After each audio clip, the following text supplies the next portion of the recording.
para o Senhor. O Senhor que é um Deus grande e poderoso. Ah, queremos mais de Ti. Oribalabaturi cantore na lamatere, riadori da lamamamashi. O Espírito Santo, Ele quer ouvir tua voz. Vai se derramando diante dEle. Glórias e glórias e glórias, aleluia. Riba la mama maturi cantore da la maramala, rina la mama mahala xerena la macherena la mama matere de covare, riba la baba batere de charana la mama matere de canto covare da la matere. Meu Deus, nos ajuda a chegar à tua presença, nos ajuda a ir mais perto do teu altar, Pai. Salabá.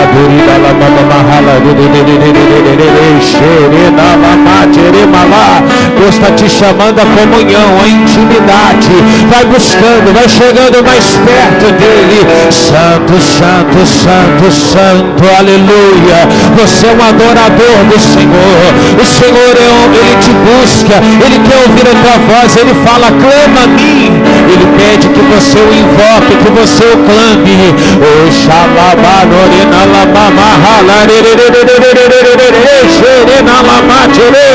Vem, Senhor, vem com o teu poder, vem com a tua glória, vai derramando a tua graça, vai derramando o teu poder. Suriadorida la mamatere, Xalamadorina la mamahalare. E a todos, amém? Podemos sentar em nome de Jesus. Deus te abençoe o seu dia. Esse é o primeiro domingo, né, do mês de novembro. E o ano está acabando, né, irmãos? Está chegando no finalzinho, né? Daqui a pouquinho você já está estreando aí 2025. Seja também um ano de vitória para a tua vida. Amém? Glória a Deus. Vamos entrar na palavra. Queria que você abrisse a sua Bíblia lá em livro de Josué. Josué capítulo 14. Josué capítulo 14. O versículo que eu vou ler com vocês é o 8 em diante. Josué 14, versículo 8. Antes de entrarmos na palavra, nós temos que tomar bastante cuidado, igreja, para a gente não ser influenciado pelas pessoas. Isso a gente tem que tomar cuidado sempre, em todas as áreas, seja trabalho, saúde, seja em relação a um objetivo, a tua fé principalmente, a fé que você tem, ela não pode ser influenciada por nada. A Bíblia diz que nós não podemos deixar o velho fermento, não é? Fermentar a massa. E o que é esse velho fermento? É algum tipo de tradição, de hábito, de influência que venha realmente do mundo, da velha vida que a gente possui. E muitas vezes, algumas coisas, elas não vêm nem das pessoas de fora. Às vezes as coisas, elas vêm de pessoas próximas, de amigos, de conhecidos, ou às vezes até de gente externa que você admira. E você cria uma admiração, às vezes, por um ídolo que o mundo tem. E às vezes ele começa a falar coisas, e essas coisas que eles dizem, aquilo algumas vezes elas vão interferir também na tua vida. E quando isso acontece, aquilo pode roubar a tua salvação e tirar a tua fé. Aqui o Josué, ele fala assim, ó, mas meus irmãos, olha o que ele está te dizendo, mas meus irmãos que subiram comigo, fizeram derreter o coração de quem? Do povo. E ele diz, eu porém perseverei em quem? Em seguir o Senhor meu Deus. Então ele diz ali para nós que os próprios irmãos dele, quando o Josué está falando isso, lá na vida dele ele está contando assim de como foi o passado dele. Ele estava relatando ali nessa hora que quando Deus mandou enviar os espias, eles foram enviados em 12 homens. E dos 12 homens que foram, eles eram tudo filhos, no caso ali. Você pega, por exemplo, pode baixar até um pouquinho mais para não dar erro de ficar mais alto.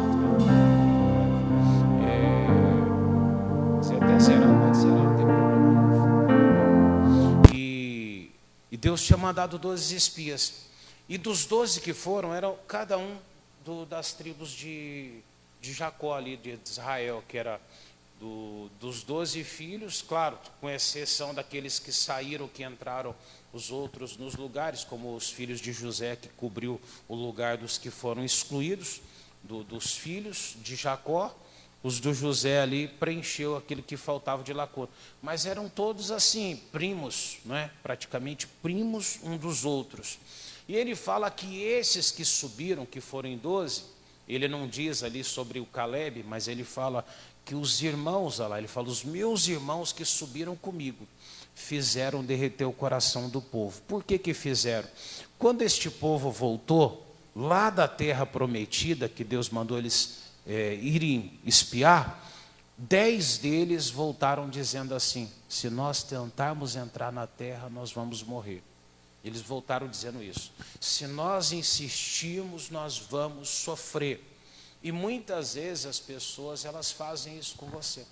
Você fala de um sonho, de um propósito, você diz que você vai conseguir fazer alguma coisa, e as pessoas ironizam isso, elas zombam, elas debocham, elas não veem muitas vezes a capacidade em você, e por não ver essa capacidade, talvez não é nem pelo preconceito da tua vida, mas por um conceito que ela cria de dificuldade para a vida dela, porque tem pessoas que criam esses conceitos, não é? E a gente pensa que está desprezando a gente, mas não é. Tem gente que imagina para chegar a algum objetivo, ela precisa de um padrão. Mas aí elas desestimulam a gente, elas começam a dizer que nós não temos capacidade. E quanto menos você espera, o teu coração já se derreteu, você já não tem mais fé, você já não tem mais objetivo, você já não tem mais aquela vontade de vencer. Eu me lembro outro dia, no meio de alguns amigos pastores, um ia casar, um ia fazer o casamento. Aí alguns brincaram e falaram assim, você está perdido fazer isso, que é o segundo casamento dele. Você vai de novo quebrar a cara, já diziam que ele ia quebrar a cara de novo. Olha só, falando para ele. E ele está feliz, ele casou, está uma benção. Pelo menos parece, né? Quando a gente olha de fora, parece que está tudo maravilha. Mas sempre parece mesmo, né? E aí começaram a desestimular ele. Começaram a falar para ele que ele é bobo, que ele deveria aproveitar, que ele Ou seja, se ele se deixasse levar, o coração dele ia estar derretido. Talvez ele ia ficar em dúvida. Ele teria, acredito que, seguido em frente no propósito, mas qualquer luta, a primeira adversidade que viesse no coração dele, o diabo falaria assim, está vendo? Você não deu ouvidos, porque aquilo já entrou no coração. Então nós nunca podemos nos permitir ser influenciados por essas pessoas. E o Josué nos ensina o que? Ele fala assim, ó, eu, porém, perseverei em seguir a quem? Quando ele fala em seguir o Senhor, não era questão de desviar ou não. A questão é, o que a palavra de Deus diz ao meu respeito? O que a palavra de Deus ela fala ao teu respeito? A pessoa diz que você não consegue, que você não pode, que você não tem condições. Só que a palavra de Deus ela fala que você pode. Ela não diz, posso tudo naquele que me fortalece. Ah, você não vai suportar, mas se Deus diz que eu posso tudo, eu posso suportar qualquer coisa. Se Deus diz que tudo é possível àquele que crê, então tudo é possível para mim. Ah, mas a maioria, o mundo sempre foi a maioria. Pode observar, o mundão, o pecado, as pessoas que se afastam do caminho de Deus sempre estiveram, se você observar no mundo, na maioria. Eles sempre foram a maioria. Mas você só está com Jesus porque você não seguiu quem? A maioria. A porta que você não entrou não foi a larga. Você entrou na porta estreita. A maioria entra por onde? Pela porta larga, pelo caminho mais fácil. Então ele está dizendo ali que eu tenho que tomar muito cuidado, eu não posso deixar as coisas que os meus irmãos, ou seja, até de sangue, de casa familiar, ou os irmãos até de fé, ou muitas vezes as pessoas que dividem talvez o mesmo propósito que você, não permita que essas pessoas influenciem a tua vida. E aí ele diz um pouquinho mais à frente, dando 9 assim, ó. Olha só a promessa de Moisés para ele. Então Moisés, naquele dia, jurou-me dizendo: certamente a terra que pisou o teu pé será tua e de seus, e em herança perpetuamente, pois perseveraste em seguir o Senhor, meu Deus. Ou seja, o Moisés jurou aquele dia para Josué, falou assim: você vai entrar na terra prometida, que era a terra que eles haviam entrado para espiar. Então o Josué andou naquela terra, só que a congregação, na hora que os 10 falaram que não tinha condições, sabe o que eles falaram? Apedreja esse Josué e esse Caleb. O povo, a congregação começou a chorar, a Bíblia diz que o coração deles se derreteram, e eles começaram a pedir que fosse apedrejado Josué e Caleb, que os dois fossem apedrejados. O que eles diziam naquele dia? O Josué e o Caleb falavam: olha, se nós agradarmos o Senhor vai nos colocar na terra prometida. E eles se irritaram com isso, porque eles achavam que os dois queriam levar eles para morrerem naquelas batalhas. E na verdade, naquele mesmo dia, Deus intervém e o Moisés fala para eles assim: vocês vão entrar nessa terra, você vai pisar de novo nela e ela vai ser herança. E daquele dia Deus falou: todo mundo que tinha de 20 anos para cima morreu. Somente Josué e o Caleb. Josué se tornou líder, mas o Caleb também entrou na terra prometida. E onde que eu quero chegar com isso? O Moisés deixou claro ali, ó: pois perseveraste em seguir o Senhor, meu Deus. Só consegue alcançar de Deus aquele que decide no coração que ele vai perseverar em fazer o que Deus manda, em viver a palavra de Deus. Pastor, eu quero uma prosperidade. Persevera naquilo, vai buscar. Eu quero, pastor, a minha cura. Não se conforme com o resultado médico, não se conforme com o exemplo de quem deu errado, com quem não foi para frente. Nunca olhe para o lado se alguma coisa fracassou na vida de alguém, porque a maioria em si vai fracassar. Só que Deus, ele vai tomar a frente daqueles que perseveram com ele. Aí eu vou trazer a lembrança o próprio Davi. Davi, quando ele chega para levar o pão naquele campo de batalha, não tinha um homem sequer que queria enfrentar o gigante. O rei tinha oferecido a filha, herança, não pagaria mais impostos. E realmente Jesus ganhou o Davi ganhou essa liberdade de imposto.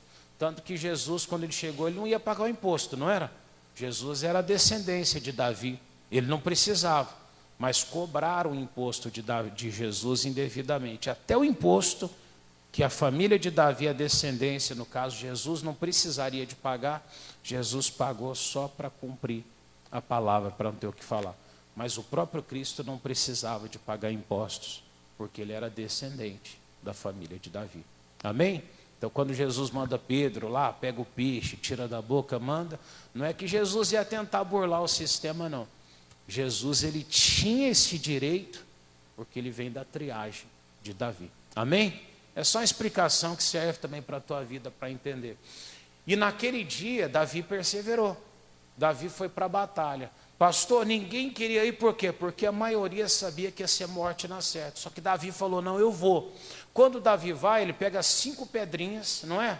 Na primeira pedra que ele lançou, Deus tomou a frente da batalha. Deus sempre vai tomar a frente daquele que persevera em seguir o Senhor. E perseverar em seguir eu não vou fazer o que dizem, eu vou fazer o que a palavra me diz que eu devo fazer. Eu não vou ser o que as pessoas dizem que eu sou, eu vou ser aquilo que a palavra afirma que você é. Você tem que ser o que a palavra diz que você é. A Bíblia diz que você é vencedor, seja vencedor. A palavra diz que você pode tudo, então possa, vá. Insista naquilo que você quer e faz aquilo se tornar uma realidade. Pastor, mas ninguém consegue. Para de olhar para as pessoas. Olha o que a palavra de Deus está falando com você. E aí a Bíblia tem um homem da Bíblia que ele entendeu isso daqui. E olha o que esse homem vai fazer. Segundo Samuel 23, o versículo 11 e 12 eu vou ler. O que esse homem faz parece uma loucura. Você vai dividir, talvez dividiriam, as pessoas dividiriam opiniões a respeito disso. Às vezes uma pessoa olha para você e fala que você é ganancioso, porque você briga por alguma coisa que te pertence.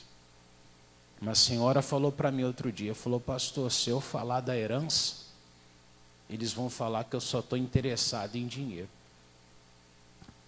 Aí a situação, quem olha de fora, parece que a pessoa está brigando por dinheiro de quem morreu.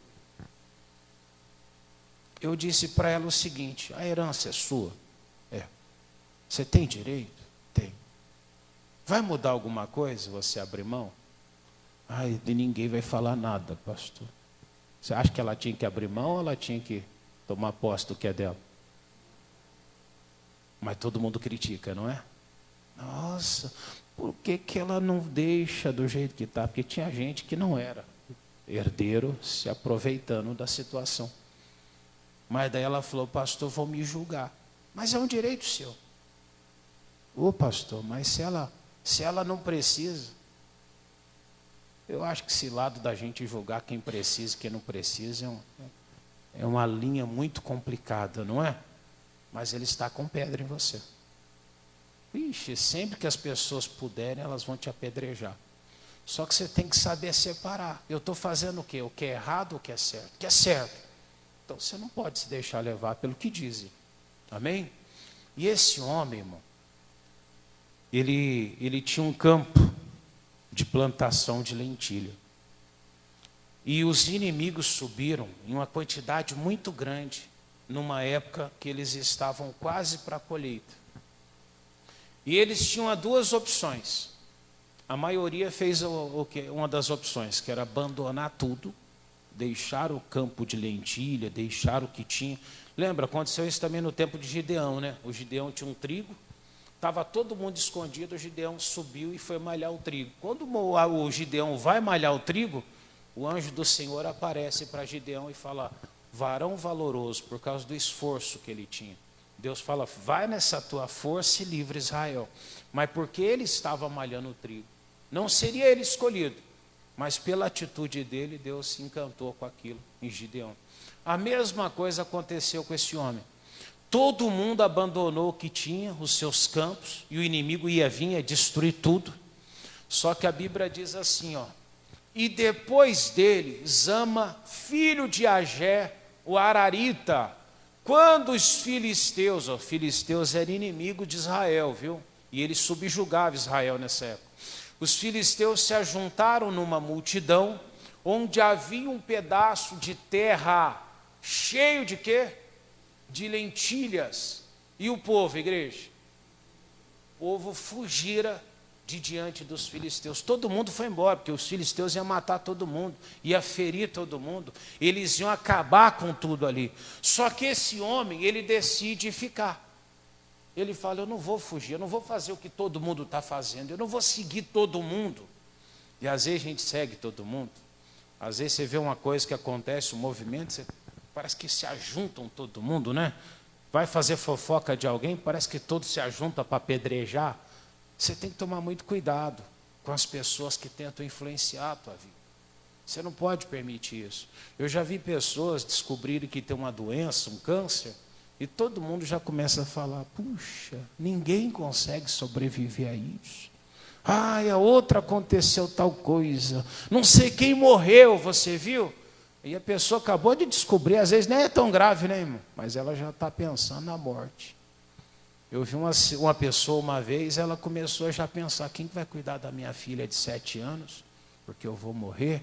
Já começou a pensar em vender algumas coisas que tinha, para fazer alguma coisa para poder beneficiar a criança. Já começou a preparar para a morte. Já estava se preparando para a morte. Por quê, pastor? Foi influenciada por outras pessoas. Você pega um negócio que é terrível, uma mulher quer ser mãe, ela deseja ter um filho. O dia que engravida, começa o diabo já a rondar, não é? Olha, deu errado a gravidez de um, deu errado o parto da outra, e começa a olhar para a revista, só desgraça, só notícia ruim. Aí vai dando aqueles últimos dias, não é desse jeito, que já teve filho? A pessoa já vai com o coração já apertado. Será que vai dar tudo certo? Essa semana eu orei para um que falou, pastor, e se trocarem meu filho na maternidade? Eu falei, não vai trocar não, meu amigo. E se trocar, nem vai saber também, né? Vai saber como, né? Mas não troca, não. Mas você vê o medo da pessoa? Mas por que você está com medo, irmão? Pastor, eu tenho um conhecido que diz que trocaram, já umas 2 ou 3 vezes já trocaram criança na maternidade. Como é que fica a cabeça do pai e da mãe pensando que vai trocar teu filho lá? É verdade ou não é? Já aconteceu isso? Já, mas hoje em dia eu acho que nem... A irmã até trabalha, né? Não tem mais como, né, irmão? Já é preso os negocinhos na hora. Antigamente invertia mesmo, né, irmão? Levava tudo. É que tem pai que não consegue, viu, irmão? É verdade, tem uns que desmaia, tem uns que... Tem uns que desmaia, né? Tem uns que não querem nem saber, não. Fala, deixa isso daí para lá, né? Tem uns que não gostam. Não, mas mesmo assim, por mais que você acompanhe, você não vai ficar com acesso direto. Tem uma hora que a criança é levada para dar banho. Pelo menos era assim no passado, leva, volta. Só que eu estou falando do medo, te influenciam. Aí você está lá, você está com medo, você está lá, você está oprimido. Em vez de se aproveitar então o momento, né, ele foi lá para assistir, ele sai feliz. Olha, vi meu filho, agora está lá. Ele já começa a pensar, e se trocar? Se a enfermeira derrubar? Se acontecer não sei o quê? Já começa. Eu vou brincar com o Sandrinho, que o Sandrinho ficou um pouco assim, né, Sandrinho? Não tem um pouco? Eu brinco, ele a irmã deixou na escolinha, ele ficou um pouco preocupado, né? Olha lá, ficou um pouquinho com medo lá. Por que a gente fica com medo? Porque alguém às vezes fala alguma coisa, se ouve falar de alguma coisa. O que eu estou tentando dizer é que às vezes coisas de fora te influenciam. Você não percebe, é uma estratégia satânica. Porque se você tiver com medo de não conseguir, você não vai tentar. Se você tiver com medo de não dar certo, você vai já entrar numa situação já apreensivo. E isso é com cirurgia, isso é com aquilo que você busca para o teu futuro. Você vai fazer uma faculdade, alguém vira, mas essa área não vira nada na vida, e você está lá. Mas toda área tem gente bem-sucedida e tem gente mal-sucedida, só que você deixa influenciar. Eu tenho uma birra quando alguém fala, na cidade não tem emprego. Ué, como que não tem? Na cidade tem todo tipo de coisa que vai para frente. Não tem? Aqui você tem empresa, aqui você tem escritório, tem tribunal, tem tudo. Tem escolas. Mas por que não tem? Porque todo mundo que não buscou fala para você assim, a cidade não tem, você tem que ir embora para você ser o que você quer ser. Mentira. Se você põe no coração, irmão, você pode ser bem-sucedido aonde você estiver. Só que aí, todo mundo fugiu. Todo mundo bateu em retirada. Agora quem foge não quer que você fique. Ele quer que você vá embora também, porque daí não é só ele que fracassou. Então ele começa a te influenciar. Olha o que esse homem faz, versículo 12. Este os ama, pôs-se no meio daquele pedaço de terra e fez o quê? E o defendeu e feriu os filisteus e o Senhor operou o quê? Irmão, Deus deu um grande livramento para ele. Mas você percebe que Deus está sempre no meio da minoria? Pode observar, com Davi, Deus escolheu o lado do Davi, porque Davi fez o que Deus falava na palavra. Com Gideão, Deus não quis todo mundo. Primeira coisa que Deus mandou, falou, tira todo esse povo que é medroso, covarde, todo aquele povo que não leva muito a sério a confiança em Deus. A Bíblia diz que Gideão foi para a batalha com 300 só. Uma batalha contra um inimigo que era incontável. Com 300 homens, Deus deu a vitória. Deus não precisa da maioria, mas Ele precisa de alguém que se põe no meio daquele pedaço de terra, seja a tua família, defenda a tua família. Se coloca no meio da tua família, Jesus, o diabo não vai entrar, o mal não vai tocar nesse casamento, não vai tocar nesse filho, não vai tocar na minha saúde, e eu vou vencer. Você tem que colocar isso no teu coração. Mas o outro não conseguiu. Esquece o outro. Você é diferente, você é de Deus, você não está aqui por acaso. A Bíblia diz que você só vem até Jesus porque o Pai te trouxe. Você já tem que se sentir vencedor por isso. Se eu fui chamado, eu estou aqui, já é porque Deus quer fazer algo na tua vida. A gente subestima isso. Nós não damos valor a essa escolha de Deus. Mas você já é privilegiado. Amém? Só que esquecemos. E a Bíblia diz que aquele homem sozinho ficou naquele campo lá. E a Bíblia fala, e feriu, e lutou. Só que o Senhor operou um grande. Deus guardou ele. Eu não sei como que Deus fez. Mas Deus protegeu e o campo dele foi defendido. E ninguém tomou o lugar daquele homem naquele local. Mas toda a cidade fugiu, igreja. Eu imagino que alguém devia olhar para ele e falar: você vai morrer por causa de lentilha? Deixa a lentilha, não é? Tem gente que fala para você: deixa a tua família, deixa teu marido, deixa lá aquela pessoa, deixa não sei quem. E estão dizendo para você deixar. Estão falando para você que você tem que abrir mão. Estão falando para você que você tem que desistir. Estão falando para você que você não vai chegar. Só que a questão é: o que Deus falou para você? Eu não posso me influenciar pelo que as pessoas dizem. Eu tenho que ser guiado por aquilo que Deus me falou. E o que Deus falou para você? Ele falou que vai te curar? Segura a tua bênção. Ele falou que você vai vencer? Toma posse do teu milagre. Ele diz que a tua família vai ser salva? Defenda a tua família, porque ela vai entrar no reino dos céus. O Moisés jurou: porque você perseverou, você e tua família vão entrar nessa terra que você pisou.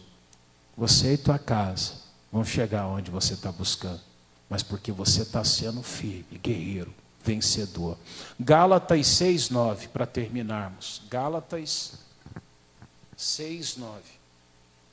Eu poderia citar 2 Crônicas 20:20, que a Bíblia diz: crê no Senhor Jesus, crê no Senhor Deus e estareis seguros. Aí ele fala: crede nos profetas e prosperareis, mas ele manda crer em Deus para estar seguro, ter segurança. O que é ter segurança, pastor? Ter garantia. Eu creio em Deus, então eu vou chegar lá. Amém? Eu só tenho que crer. A Bíblia diz que fé sem obras é morta. Ninguém venceu com Deus sem obras. Davi teve que lutar. O Gideão foi para a batalha com 300.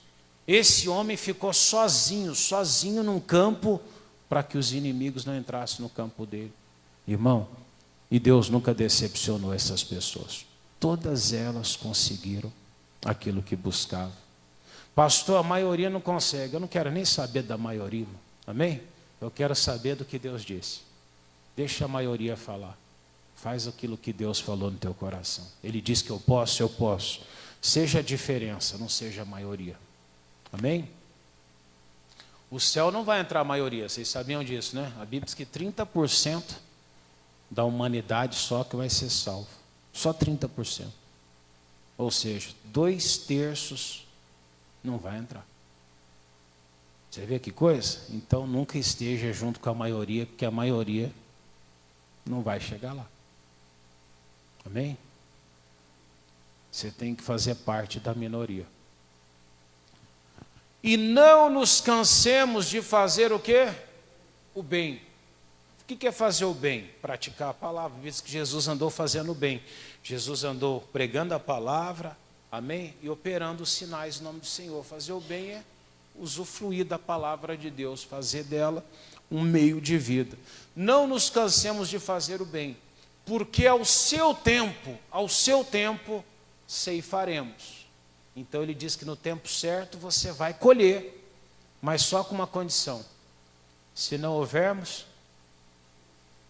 tem gente que desfalece. Tem gente que começa bem com Cristo, irmão. Aí chega um dia, vai desanimando. Aí vai parando. Isso aí é com todo mundo, é assim. Eu já vi pastor desviar. Ô pastor, como é que pastor desvia? Do mesmo jeito. Vai parando de orar, parando de se consagrar, vai parando de orar a Deus, vai parando de buscar a Deus. Aí ele já não aparece mais na igreja. Aí daqui uns dias lá, de vez em quando ele vai. Ah, mas se ele cuida da igreja, tem pastor que deixa tudo com os obreiros. O obreiro faz tudo na igreja. Tem umas igrejas aí que o pastor parece 30 dias fora. O que ele está fazendo? Diz que ele foi se consagrar. Mas passa 30 dias se consagrando, ele volta mais 30 de novo. Ele serve a Deus 10 dias no ano. Você acha que ele está santo ou está desviado? Está desviado. Está pescando. Ah, pastor, não é assim. Claro que é. A gente começa a gostar da distância, porque nada te cobra, nada te fere a fé. E o evangelho, ele é assim, irmão. A palavra de Deus, onde que ela trabalha, ela vai causar em você um tipo de incômodo. E o dia que você estiver lendo a Bíblia, que ela não te incomodar mais, se ela não te causar nenhuma reação, você pode ter certeza que tem alguma coisa errada. Porque a Bíblia, ela faz isso. Eu leio a Bíblia, toda vez eu saio assustado. Toda vez você vê alguma coisa que você fala: meu Deus, eu não tinha percebido isso. Você lê 50 vezes a Bíblia, você vai ver de novo lá. Puxa, Jesus, isso aqui eu estou fazendo errado. O tempo vai passando, apesar de você conhecer a Bíblia, as coisas vão mudando o cenário. E a palavra de Deus ela vai se aplicando de novo a tudo aquilo ali. Só que ele fala para mim, eu só vou colher se eu não houver. Vão dizer que Jesus ele era um profeta apenas. Você tem que decidir, eu creio em Deus, eu permaneço com Deus ou eu vou colocar na minha mente que o mundo fala. Eles dizem lá que Jesus não morreu no Calvário como dizem. E Jesus não ressuscitou. Teve um que estava falando outro dia, dizendo que deram um negócio para Jesus lá, que ele só ficou em coma. E ele voltou por isso. Você vê? Aí a pessoa começa a dar ouvido a essas coisas. Tem que tomar cuidado. Disseram que Davi não matou o gigante do jeito que a Bíblia diz. Eles estão sempre tentando mudar aquilo. Agora tem que decidir, ou eu creio na Bíblia, ou eu creio naqueles grupos que estão ali tentando mudar. Estão dizendo que mãe não deve estar mais na documentação. Você concorda? Você que é mãe? Sim ou não? O que vocês acham? Que tem que ter ou que não tem que ter? O nome de mãe, que é filiação. Mas estão tentando tirar. Você já reparou? Mas por que eles querem tirar? Eles querem desmerecer aquilo que você é. Você é mãe. Ah, não, pastor, aquilo é só para uma documentação. É uma coisa simples, né? Não vai mudar nada para ninguém, não. Então por que não deixa que está? Se não mudar nada, por que eu vou mexer? Concorda comigo? Não altera nada para ninguém. Ah, não, é porque para colocar mãe não vai mudar nada. Então deixa assim, já está todo mundo fazendo assim, desde a humanidade, né? É do mesmo jeito. Vamos mudar para quê? É que você não percebe, mas pouquinho em pouquinho o mundo ele vai tentando tirar, fazer desfalecer as coisas que são importantes. E se você não tomar cuidado, você desfalece na fé, nos teus direitos, nas tuas prerrogativas, e chega um dia que você não consegue mais nada. Teve um pastor que ele mudou para um país, e nesse país, o filho entrou numa escola, modernou na escola, e ele foi meio descuidando do filho. Aí chegou um dia que o filho deu um grito com a mãe, e ele falou, mas o que você está fazendo? Foi para o lado dele, falou, moleque. O menino virou para ele assim, se o senhor tocar em mim, eu te ponho na cadeia. Falou para ele. Eu, criança ainda, né? Não é criança grande não, irmão. Criança de 9 anos, eu acho. 8 para 9 anos. Já falando ameaçando que ia colocar o pai na cadeia. Colocar na cadeia. Você vê que coisa terrível? O pai parou e falou, o que está acontecendo comigo? Um descuido que tem. Um vacilo, você olha para o teu filho, já não é mais o filho que você estava educando. Toma cuidado. Se você não tomar cuidado, você desfalece, você perde. Amém? Vamos ficar de pé para nós orarmos? Não se permita desfalecer. Lute, faz o que o Zama fez. Faz o que o Josué e o Caleb fizeram. Seja firme naquilo que você busca. E a vitória vai acontecer na tua vida. Feche os seus olhos. Talvez já tentaram destruir os teus sonhos, tentaram matar, tentaram entulhar os teus poços, tentaram destruir aquilo que você acredita, aquilo que você crê. A Bíblia diz até que quando Isaac ele começou a cavar os poços novamente, eles iam lá e entulhavam aqueles poços. Eles queriam que o Isaac desistisse. O Isaac até deixava aquele poço de lado, e a Bíblia diz que ele cavava outro. Só que ele nunca desistiu. Até que ele encontrou o Reobote. Você não pode deixar que ninguém destrua os teus sonhos, mas que você possa avançar. Você tem que avançar de tal forma que nada consiga parar você. Não nos deixe jamais, ó Deus, olhar para trás, desistirmos. Não deixa, meu Deus, que percamos, ó Pai, aquilo que o Senhor tem colocado dentro do nosso coração, Pai.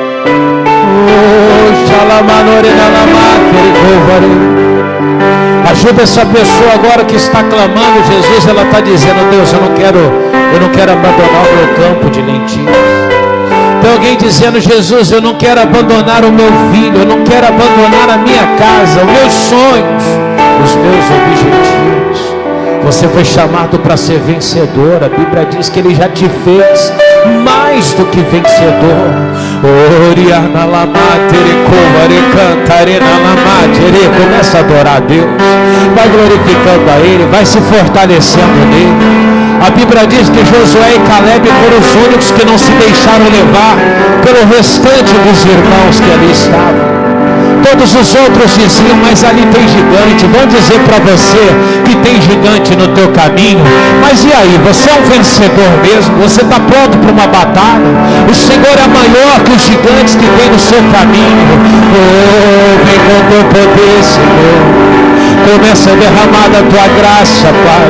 Vai derramando da tua glória neste lugar. Vai trazendo força, Deus. Vai trazendo ânimo para essa mulher.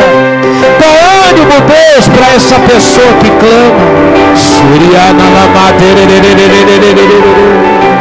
Isso, vai amando a Deus, vai adorando ao Todo-Poderoso, vai dizendo para Ele: Deus, seja comigo na batalha, seja comigo no dia a dia. Diga para Ele: toma frente, Deus, toma frente no casamento, Pai. Toma frente dentro daquele lar, toma frente, Jesus, no meio daquela perseguição no trabalho. Deus, quantas lutas têm vindo, quantos pensamentos negativos têm se levantado. Pessoas que às vezes de dentro de casa elas desestimulam, ela tenta jogar a pessoa para baixo, ela tenta desanimar a pessoa, mas levanta ela, Jesus, coloca ela de pé. Jesus, coloca nela um espírito de guerreiro, de lutador, de batalhador.